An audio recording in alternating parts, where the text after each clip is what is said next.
किमान त्या लोकांनी या मुद्द्यांवरच्या आधारावरती इतर जे शेड्यूल कास्टचे 1700 जाती आहेत, शेड्यूल ट्राईबमध्ये 900 जाती आहेत, ओबीसीमध्ये 3743 जाती आहेत.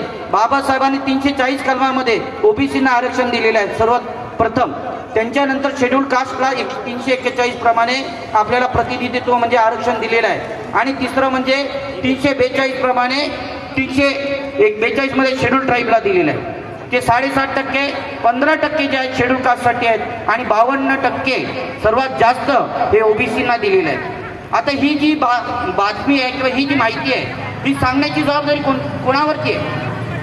जे लोक संविधानाच्या विरोधात आहेत त्या लोकांची नाही आहे, ही तुमची आणि आमची आहे. समाजातले जे बुद्धिजीवी वर्ग आहेत, समाजातले जे इंटेलेक्च्युअल लोक आहेत, समाजामध्ये जे मॅरिटोरियस लोक आहेत, जे लोक आज प्रतिनिधित्व आरक्षणाच्या माध्यमातून चांगल्या ठिकाणावरती गेलेले आहेत, क्लास 1 सुपर क्लास 1च्या नोकऱ्या पटकावलेल्या आहेत, मोठ्या प्रमाणात त्यांनी धंदे मिळवलेले आहेत, चांगला आर्थिक त्यांचं नियोजन आहे, ही त्यांची जबाबदारी आहे. कारण बाबासाहेब स्वतः म्हणतात जो शिक्षण घेतो तो वाघासारखा वाघासारखा जो आहे डरकाळी देतो, म्हणजे शिक्षण हे वाघिणीचं दूध आहे असं बाबासाहेब स्वतः म्हणतात.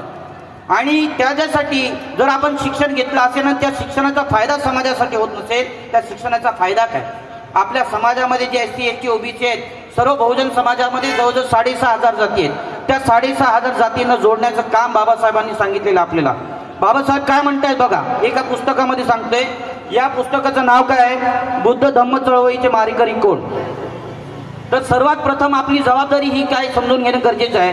बाबासाहेब म्हणतायत, नानकचंदला बोलतायत, मेरे लोगों को बता देना कि जो कुछ मैंने किया है वह अपने विरोधी से जीवन भर संघर्ष करते हुए और कुचल कर रख देने वाली कठिनाइयों को और कभी न खत्म होने वाली बाधाओं को गुजार कर ही ये कर पाया हूँ. म्हणजे मी एवढा संघर्ष केलेला आहे, हा सर्वात जास्त मला त्रास देणारा आणि मला खूपच जास्त तोडून टाकणारा, मला एकदम चकनाचूर